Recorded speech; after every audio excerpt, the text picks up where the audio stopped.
मालमत्ता कर व पाणीपट्टीची थकबाकी असलेल्या नागरिकांसाठी कल्याण डोंबिवली महानगरपालिकेने 14 डिसेंबर 2024 ते 31 जानेवारी 2025 या कालावधीत अभय योजना 2024-25 जाहीर केली होती। त्यास नागरिकांकडून चांगला प्रतिसाद मिळाला। या कालावधीत एकूण 33,719 थकीत करदात्यांनी या योजनेचा लाभ घेतला असून एकूण 264 कोटी वसूल झाले आहे। कर वसुलीपोटी रुपये 502 कोटी इतकी रक्कम जमा झालेली आहे। थकीत मालमत्ता धारकांनी मालमत्ता कराचा भरणा तातडीने व वेळेत करावा, अन्यथा कराचा भरणा करण्यास टाळाटाळ, मिळकत धारकांची नळजोडणी खंडित करणे, मालमत्ता जप्ती करणे, अटकावणी करणे, मिळकतीचा लिलाव करणे यांसारखी कठोर कारवाई महानगरपालिकेमार्फत करण्यात येणार आहे।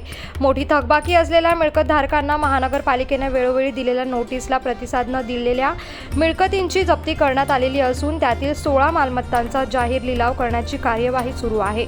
मालमत्ता कर थकवणाऱ्या मालमत्ता धारकांविरोधात कल्याण डोंबिवली महानगरपालिकेतर्फे वसुलीची कटू कारवाई टाळण्याकरिता नागरिकांनी मालमत्ता कराचा भरणा त्वरित करून महापालिकेत सहकार्य करावे असं आवाहन मालमत्ता कर विभागामार्फत करण्यात आले आहे।